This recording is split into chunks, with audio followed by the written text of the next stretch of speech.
नमस्कार साथियों, शारदा बाल निकेतन की ऑनलाइन क्लास में आपका स्वागत है। मैं हूं विनोद सिसोदिया। हम लोग कोशिका चैप्टर पढ़ रहे थे। पिछली क्लास के अंदर हमने कोशिका झिल्ली की संरचना एवं उसके कार्य के बारे में अध्ययन किया। आज जो हम टॉपिक शुरू कर रहे हैं वह टॉपिक है कोशिकांग, उसकी संरचना एवं उसके कार्य। ठीक है, कोशिकांग के बारे में हम पहले भी बात कर चुके हैं कि जो कोशिकांग होते हैं जनरली प्रोकैरियोटिक कोशिकाओं के अंदर नहीं पाए जाते हैं और यूकैरियोटिक कोशिकाओं के अंदर पाए जाते हैं। तो यूकैरियोटिक कोशिकाएं जो भी होती है उनका शरीर का जो आंतरिक भाग होता है वो कोशिकांगों से मिलकर बना होता है। तो पहला पॉइंट हम लिख लेते हैं, यूकैरियोटिक कोशिकाओं का आंतरिक भाग कोशिकांगों से मिलकर बना होता है। किससे मिलकर बना होता है? कोशिकांगों से मिलकर बना होता है।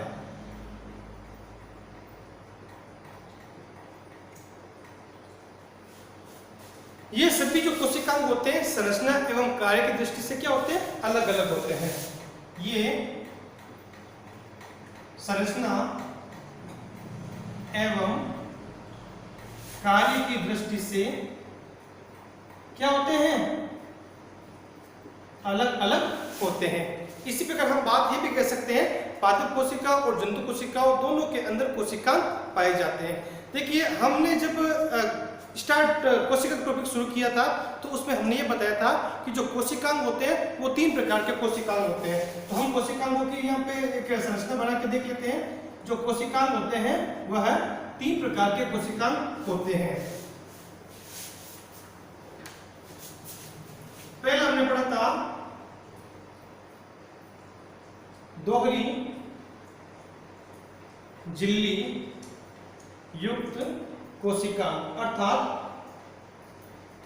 Double membrane cell organelles. दूसरा था एकल झिल्ली युक्त कोशिका। ठीक है, सिंगल मेम्ब्रेन, इसको हम इकाई झिल्ली भी कह सकते हैं। क्या बोल सकते हैं इसको हम? इकाई झिल्ली युक्त या एकल झिल्ली युक्त कोशिका। और जो तीसरा पढ़ा था वह था झिल्ली रहित कोशिका। ठीक है, कोशिकांग जो होते हैं वह 3 प्रकार के होते हैं। पहला होता है दोहरी झिल्ली युक्त कोशिका, दूसरा होता है इकाई या एकल झिल्ली युक्त कोशिका और तीसरा होता है झिल्ली रहित कोशिका। दोहरी झिल्ली का अर्थ क्या होता है? ऐसी कोशिकांग जिनकी जो आउटर मेम्ब्रेन होती है वह 2 परतों से मिलकर बनी होती है। क्या कहलाती है? दोहरी झिल्ली युक्त। अर्थात जिनका जो बाह्य आवरण होता है वह 2 परतों से मिलकर बना होता है। क्या कहलाता है? दोहरी झिल्ली युक्त कोशिका। इसी प्रकार इकाई या एकल झिल्ली युक्त कोशिका किसे कहते हैं? जिनका बाह्य आवरण केवल एक ही प्रकार की प्लाज्मा मेम्ब्रेन से मिलकर बना होता है, उसको हम क्या बोलते हैं? एकल झिल्ली। क्योंकि इनका जो बाह्य आवरण होता है वह है प्लाज्मा मेम्ब्रेन से बना होता है और प्लाज्मा मेम्ब्रेन आपको पता है किससे मिलकर बनी होती है? वह लिपिड और प्रोटीन से बनी होती है। इसी प्रकार तीसरा होता है झिल्ली रहित कोशिकांग। झिल्ली रहित कोशिकांग का अर्थ है जिसके जो बाहरी आवरण होता है वह किसी प्रकार का बना नहीं होता, किसी भी प्रकार की उसके अंदर प्लाज्मा मेम्ब्रेन नहीं पाई जाती है। तो ये 3 प्रकार के होते हैं, दोहरी, एकल और झिल्ली रहित कोशिकांग। तो कोशिकांग हमारे पास 3 प्रकार के हैं। अब हम ये भी बता चुके हैं कि जो ये 3 प्रकार के कोशिकांग थे, जो दोहरी झिल्ली है इसके उदाहरण भी मैं आपको बता चुका हूं। पहला हो गया लवक, दूसरा हो गया माइटोकॉन्ड्रिया।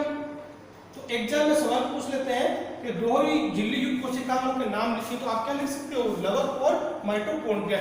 इसी प्रकार एकल झिल्ली युक्त कोशिकाओं के नाम पूछे तो आप क्या लिख सकते हो? लाइसोसोम,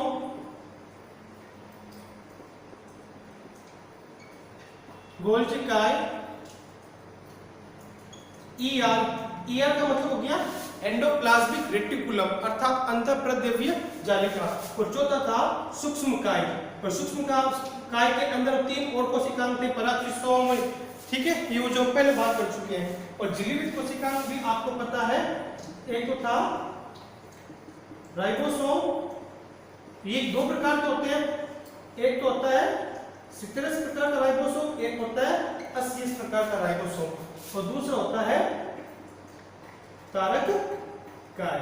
अभी जो पढ़ा वापस आपको शॉर्टली समझा देता हूं कि जो कोशिकांग होते हैं वह यूकेरियोटिक कोशिकाओं का आंतरिक भाग बनाते हैं, ठीक है। उसके अंदर कोशिकांग है वो पाए जाते हैं। ये जो कोशिकांग होते हैं वो संरचना एवं कार्य की दृष्टि से अलग अलग होते हैं। सबकी संरचना अलग होती है, सबके कार्य अलग अलग होते हैं। पादप और जंतु कोशिकाओं दोनों के अंदर कोशिकांग पाए जाते हैं। हरित लवक और हरित लवक एक ऐसा कोशिकांग है जो पादप कोशिकाओं में तो पाया जाता है लेकिन जंतु कोशिकाओं में नहीं पाया जाता, ठीक है। अब देखिए कोशिकांग 3 प्रकार के होते हैं। एक तो जो दोहरी झिल्ली युक्त, एक होता है एकल झिल्ली युक्त और एक होता है झिल्ली रहित कोशिकांग। तीनों की परिभाषा मैंने बता दी। और दोहरी झिल्ली युक्त कोशिकांग है उसका उदाहरण हो गया लवक और माइटोकॉन्ड्रिया, दोहरी का उदाहरण हो गया। इसी प्रकार यदि हम इकाई या एकल झिल्ली कोशिकांग की बात करें तो लाइसोसोम, गोल्जी इकाई, एंडोप्लाज्म रेटिकुलम और सूक्ष्म इकाई जो होते हैं वो इसके उदाहरण हो गए। और झिल्ली रहित कोशिकांग की यदि हम बात करते हैं तो उसके अंदर राइबोसोम और तारकाय आते हैं। आप एक बार इसका स्क्रीनशॉट ले लीजिए या अपनी इसको कॉपी में उतारिए।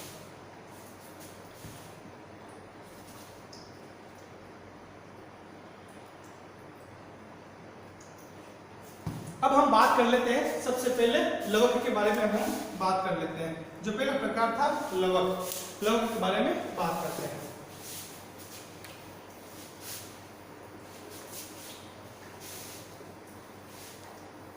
दोहरी झिल्ली कोशिकांग का जो पहला भाग था वह है लवक, जिसको इंग्लिश में हम प्लास्टिड कहते हैं। प्लास्टिड हम इसको बोलते हैं, ठीक है। देखिए पेड़ पौधे जनरली हरे रंग के होते हैं और प्रकाश संश्लेषण की क्रिया करते हैं, तो वह एक हरित लवक नामक संरचना होती है उसके द्वारा करते हैं, पर्ण जो पाया जाता है। तो उसी का उसका एक भाग लवक का ही जो क्लोरोप्लास्ट है वह एक प्रकार से इस लवक का ही एक भाग है। तो सबसे पहले हम इसकी जो संरचना है, उसकी जो हिस्ट्री है, उसका जो डिस्ट्रीब्यूशन है उसके बारे में बात करते हैं। तो लवक के बारे में सबसे पहले हम बात कर लेते हैं उसकी हिस्ट्री,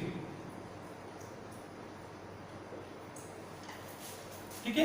तो इसमें जो पहला पॉइंट है उसमें आप बात कर लेते हैं वैज्ञानिक थे हैकेल। कुछ लोग इसको हैकेल पढ़ते हैं, कुछ लोग इसको हिकल पढ़ते हैं। तो हिकल ने क्या किया, इसका सर्वप्रथम इसकी खोज की। आगे बात समझ में, सर्वप्रथम क्या किया, इसकी खोज की। तो सवाल आता है कि प्लास्टिक की खोज किसने करी, तो प्लास्टिक की खोज किसने करी, हैकेल ने करी। इसके अलावा हैकेल ने एक कार्य और किया। सर 1865 की बात है ये, और 1865 में इन्होंने क्या किया, इसकी खोज करी और इसका क्या किया, नामकरण किया। तो सवाल पूछ ले जाए प्लास्टिड की खोज किसने करी या प्लास्टिड नाम किसने दिया, तो आप क्या बताओगे, हैकेल या हैकेल नामक वैज्ञानिक ने इसकी खोज की तथा इसको क्या नाम दिया, इसका नामकरण किया। क्या नामकरण किया इन्होंने क्या नाम दिया, हैकेल ने प्लास्टिड नाम दिया। दूसरा बात कर लेते हैं हम सिम्पर। इन्होंने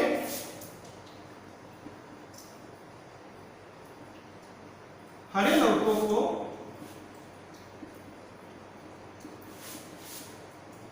क्लोरोप्लास्ट नाम दिया।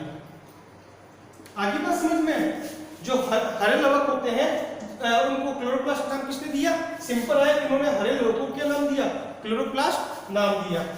उसके बाद वैज्ञानिक आए मेयर, इन्होंने जो लवकों को एक नाम दिया ऑटोप्लास्ट नाम दिया।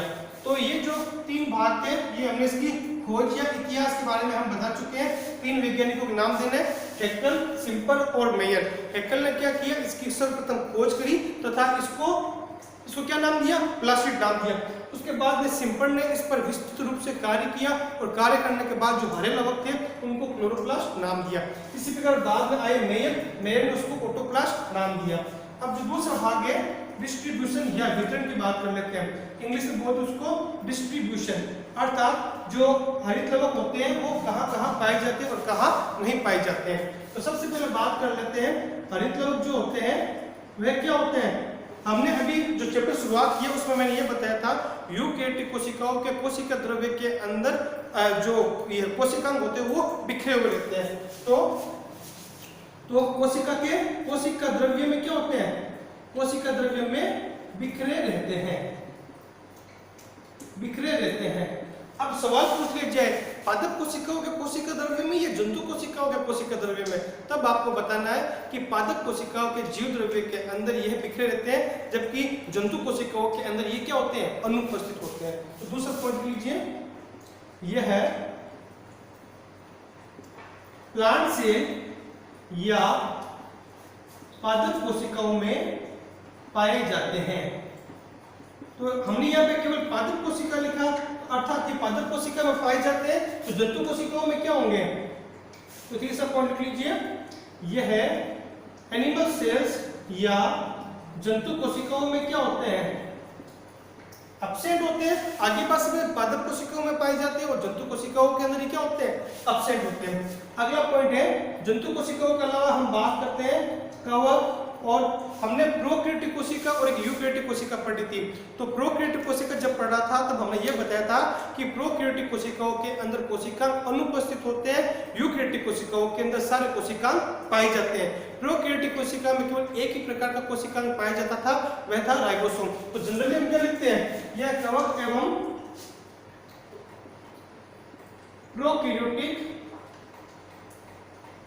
प्रोकैरियोटिक कोशिकाओं में क्या होते हैं, एब्सेंट होते हैं या अनुपस्थित होते हैं।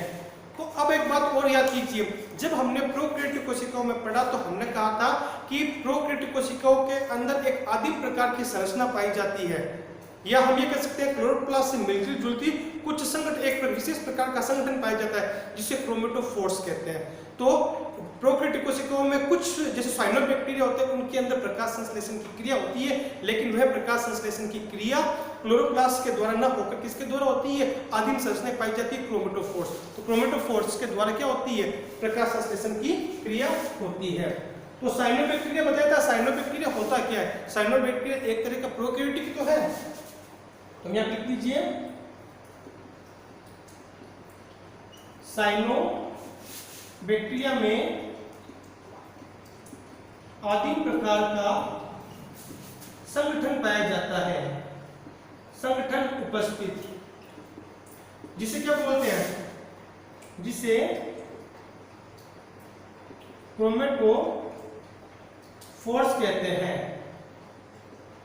ये क्रोमेटोफोर्स क्या करता है, इनके अंदर प्रकाश संश्लेषण की क्रिया करवाता है। तो साथ साथ में ये आपके नोट्स भी लिखवाता जा रहा हूं और आप इसको उतार लीजिए, आप इसका स्क्रीनशॉट ले सकते हैं। अब अगला प्रकार है हमारे लवकों के प्रकार। तो हमने इसकी हिस्ट्री और उसका डिस्ट्रीब्यूशन या वितरण को पढ़ लिया। अब अगला जो टॉपिक है वह है लवकों के प्रकार, टाइप ऑफ प्लास्टिड। लवकों के प्रकार। तो अब इसकी शुरुआत करते हैं। देखिए, इनके अंदर एक विशेष प्रकार की संरचना पाई जाती है, पिगमेंट। पिगमेंट जिसको हिंदी में हम बोलते हैं वर्णक। वर्णक की वजह से इनके अंदर कलर आता है, ठीक है। तो वर्णक की उपस्थिति एवं अनुपस्थिति के आधार पर इनको हम तीन भागों में बांटते हैं, ठीक है। वर्णकों या पिगमेंट की उपस्थिति एवं अनुपस्थिति के आधार पर इसका क्लासिफिकेशन किया गया है। इसका हम वर्णक के आधार पर, ठीक है। तो वर्णक के आधार पर यह है, उन्हें कितने प्रकार के होते हैं, 3 प्रकार के होते हैं। तीनों प्रकार हम यहाँ पे लिख लेते हैं।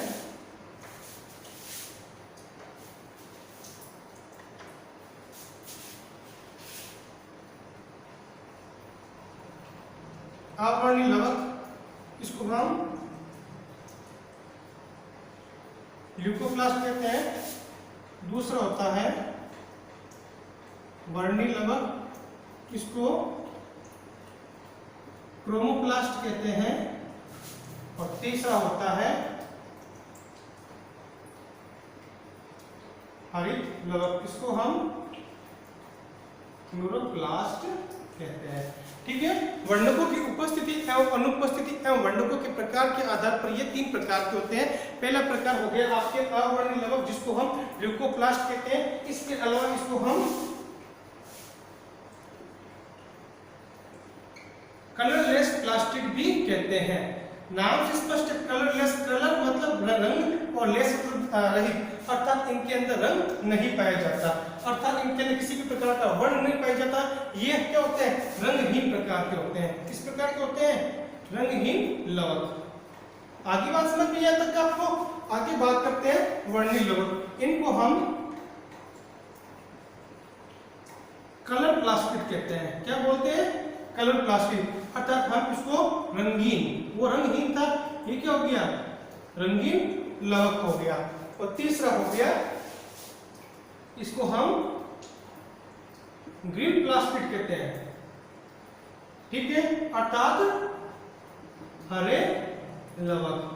तो तीनों का प्रकार मैंने आपको बता दिया है। ये तीन प्रकार के होते हैं, अवर्णीय लवक, वर्णीय लवक और हरित लवक। इसको ल्यूकोप्लास्ट बोलते हैं, इसको क्रोमोप्लास्ट बोलते हैं, इसको क्लोरोप्लास्ट बोलते हैं। इसके अलावा इसको कलरलेस प्लास्टिक बोलते हैं, अर्थात रंगहीन लवक बोलते हैं। इनको कलर प्लास्टिक बोलते हैं, अर्थात इनको रंगीन लवक बोलते हैं। और इनको ग्रीन प्लास्टिक या हरे लवक कहते हैं। आप इसका स्क्रीनशॉट ले लीजिए, ठीक है। अब आगे बढ़ते हैं। तो अब हम इसके बारे में बात करते हैं, अवर्णीय लवक के बारे में बात करते हैं। तो जो पहला प्रकार है अवर्णीय लवक, इसके बारे में हम अब चर्चा कर लेते हैं। देखिए, अवर्णीय लवक को इंग्लिश में क्या बोलते हैं? ल्यूकोप्लास्ट बोलते हैं, ठीक है। ल्यूकोप्लास्ट दो शब्दों से मिलकर बना होता है,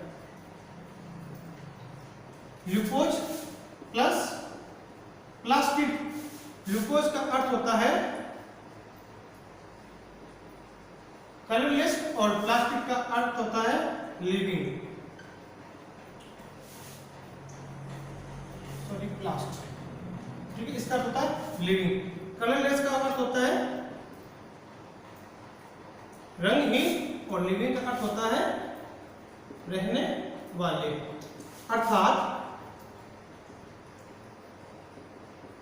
रंगहीन लवकों को क्या बोलते हैं? अवर्णीय लवक कहते हैं। इसको वापस समझ लीजिए। ल्यूकोप्लास्ट दो शब्दों से मिलकर बना होता है, ल्यूकोज प्लस प्लास्ट। ल्यूकोज का अर्थ होता है कलरलेस और प्लास्ट का अर्थ होता है लिविंग। कलरलेस का अर्थ होता है रंगहीन और प्लास्ट और लिविंग का अर्थ होता है रहने वाले, अर्थात रंगहीन रहने वाले लवक क्या कहलाते हैं? क्या कहलाते हैं? रंगहीन लवकों को हम क्या बोलते हैं? अवर्णीय लवक कहते हैं। तो रंगहीन लवकों को हम क्या बोलते हैं? अवर्णीय लवक बोलते हैं। आप इसका स्क्रीनशॉट ले लीजिए, ये इसको उतार लीजिए। चूंकि इस प्रकार के जो वर्णक होते हैं उनके अंदर क्या होते हैं? पिगमेंट क्या होते हैं भाई? यदि आप इसके अंदर बात करते हैं, पिगमेंट यदि इसके अंदर उपस्थित होता तो इसमें किसी न किसी प्रकार का रंग पाया जाता, लेकिन इनके अंदर पिगमेंट क्या होता है? एब्सेंट होता है, और एब्सेंट होगा तो ये क्या हो गए? रंगहीन, ठीक है। तो इन्हीं रंगहीन लवकों को सिंपल ने क्या नाम दिया? सिंपल ने क्या नाम दिया? ल्यूकोप्लास्ट नाम दिया। सवाल पूछते हैं जय ल्यूकोप्लास्ट नाम किसने दिया? तो ल्यूकोप्लास्ट नाम किसने दिया? सिंपल ने दिया। इसको वापस समझ लीजिए। इनके अंदर पिगमेंट या वर्णक होते हैं, वह क्या होते हैं? अनुपस्थित होते हैं। तो जब पिगमेंट या वर्णक नहीं पाया जाएगा तो उनमें किसी भी प्रकार का रंग नहीं पाया जाता।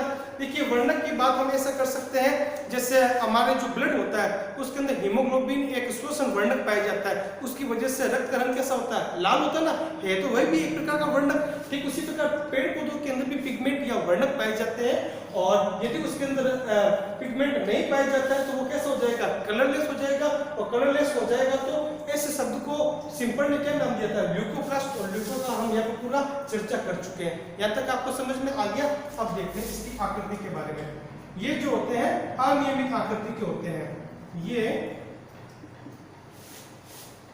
अनियमित आकृति के, अर्थात यह है छड़ाकार, छड़ के आकार के या गोलाकार हो सकते हैं। आगे बात समझ में, इनका आकार कोई फिक्स नहीं होता है। ये छड़ाकार भी हो सकते हैं, ये गोलाकार भी हो सकते हैं। जनरली इस प्रकार के जो लवक होते हैं वो कहाँ पे पाए जाते हैं? देखिए, पेड़ पौधों की पत्तियों पर सूर्य का प्रकाश गिरता है तो उनके अंदर क्लोरोप्लास्ट पाया जाता है, ठीक है।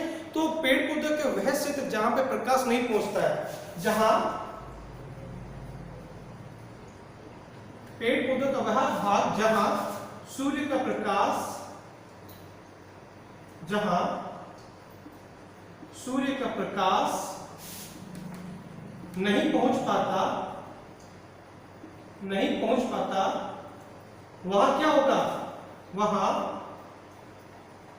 अवर्णीय लवक अधिक मात्रा में क्या होते हैं, उपस्थित हो गए। आगे बात समझ में भाई, पेड़ पौधों का वह भाग जहां पे सूर्य का प्रकाश नहीं पहुंच पाता, उन क्षेत्रों के अंदर क्या होता है, अवर्णीय लवक अधिक होता है। ऐसे उदाहरण बता सकते हैं, सूर्य का प्रकाश कहां नहीं पहुंचता। सूर्य का प्रकाश हम देख सकते हैं कि जो पेड़ पौधे के जो रूट का भाग होता है, मूल का जो भाग होता है, भूमिगत भाग, हम क्या लिख सकते हैं, भूमिगत भाग। जैसे जड़, आप लोगों ने देखा होगा कि जड़ जो होती है, जैसे मूली की जो जड़ होती है जनरली किस कलर की होती है, सफेद कलर की होती है। तो उसमें कौन सा वर्ण पाया जाता है, रंगहीन है तरह से, तो उसमें अवर्णीय लवक पाया जाता है। तो जनरली जड़ें जो होती है वो कलरलेस होती है, तो उनके अंदर अवर्णीय लवक पाया जाता है। तो भूमिगत भागों के अंदर जैसे जड़ हो गया, कई बार भूमिगत तना भी तो होता है, भूमिगत तना।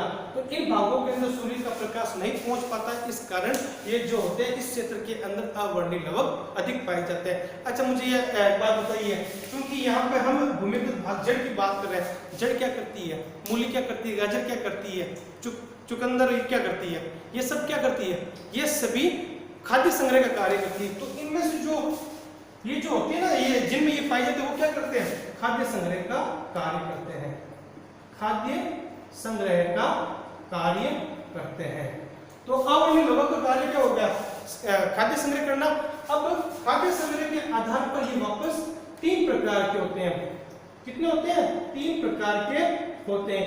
एक बार आप इसको उतार लीजिए, ये इसका स्क्रीनशॉट ले लीजिए, फिर इसके 3 प्रकार आपको साथ ही साथ बताते हैं। उतार लिया आप लोगों ने, स्क्रीनशॉट लीजिए जल्दी से इसका।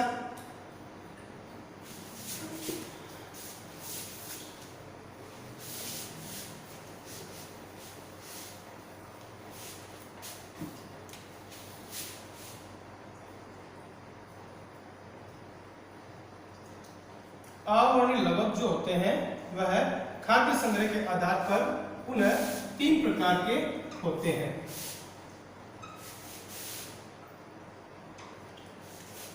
पहला होता है एमाइलोप्लास्ट,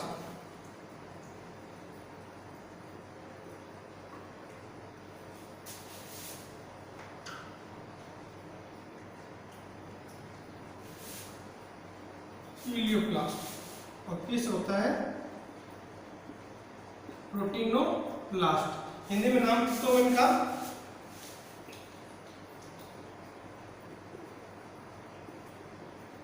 एमाइलोप्लास्ट, इसको हम बोलते हैं इलियोप्लास्ट, इसको बोलते हैं प्रोटीनोप्लास्ट। इसका एक और नाम है एल्यूरोप्लास्ट। ठीक है, खाद्य संग्रह के आधार पर ये 3 प्रकार के होते हैं। 3 प्रकार कौन से होंगे, एमाइलोप्लास्ट, इलियोप्लास्ट और प्रोटीनोप्लास्ट। इसको हिंदी में बोलते हैं मंड लवक। ठीक है, इसको बोलते हैं वसा लवक, और इसको बोलते हैं, नाम से स्पष्ट है प्रोटीनोप्लास्ट, तो इसको हम बोलते हैं प्रोटीन लवक। यहां तक आपको समझ में आ गया, ये 3 प्रकार के होते हैं, एमाइलोप्लास्ट या मंड लवक, इलियोप्लास्ट या वसा लवक, और तीसरा होती है एल्यूरोप्लास्ट या प्रोटीनोप्लास्ट, जिसको हम क्या बोलते हैं, प्रोटीन लवक। अब तीनों के नाम से स्पष्ट है, हम अब आपसे पूछते हैं इनके कार्य क्या है, तो आप नाम के आधार पर बता सकते हैं। तो वह अवर्णीय लवक जो मंड को इंग्लिश में क्या बोलते हैं, स्टार्च बोलते हैं, तो वह अवर्णीय लवक जो स्टार्च का संग्रह करते हैं वो क्या कहलाते हैं, मंड लवक, ये एमाइलोप्लास्ट कहलाते हैं। क्लियर हो गया।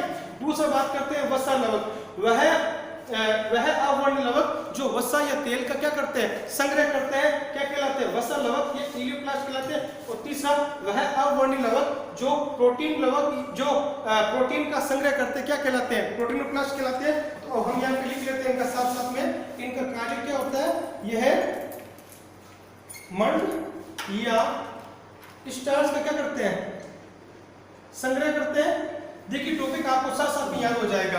दूसरा यहाँ पे बात करते हैं वसा। वसा क्या किसमें होती है, यह वसा या तेल का क्या करती है, तेल का संग्रह करती है, और ये किसका संग्रह करेगी? प्रोटीन का। तो इनका कार्य हो गया, ये क्या करते हैं? प्रोटीन का संग्रह करने का कार्य करते हैं। तो तीनों प्रकार मैंने बता दिया, अब तीनों के उदाहरण बता देते हैं। तो स्टार्च या जो मंड होता है वो किसमें पाया जाता है? आलू का जो कंद होता है, आलू का कंद एवं चावल के अंदर एमाइलोब्लास्ट पाया जाता है। इसी प्रकार यदि वसा की बात करते हैं, जो अरंडी हो गई, ठीक है, इसके अलावा सरसों हो गया, तिल हो गया, ठीक है, मूंगफली हो गई, ठीक है, मूंगफली के जो बीज, ये इन सभी के जो बीज होते हैं वो सब क्या करते हैं? वसा का तो करते हैं, ये इनके द्वारा तेल भी तो प्राप्त, मूंगफली का भी तेल निकलता है, सरसों का भी तेल निकलता है, तिल का भी तो तेल निकलता है। तो ये क्या करते हैं? वसा या तेल का संग्रह करने का कार्य करते हैं। इसी प्रकार हम बात करते हैं प्रोटीन का संग्रह। तो आप बताइए प्रोटीन का संग्रह किन के द्वारा होता है? जितनी भी प्रकार की दालें होती है, उड़द हो गई, अरहर हो गई, इस प्रकार हम मक्के की बात कर सकते हैं, तो इसके उदाहरण हो गए। तो यहाँ पे हम बात कर सकते हैं मक्का, सोयाबीन, दालें के रूप में आप क्या कर सकते हो? उड़द की दाल, अरहर की दाल और मूंग। इन सब के क्या होता है? इन सब के अंदर प्रोटीन पाया जाता है। तो अवर्णीय लवण के जो प्रकार थे वो मैंने आपको बता दिया। अब आप चाहो तो आप इसका स्क्रीनशॉट साथ में ले लीजिए।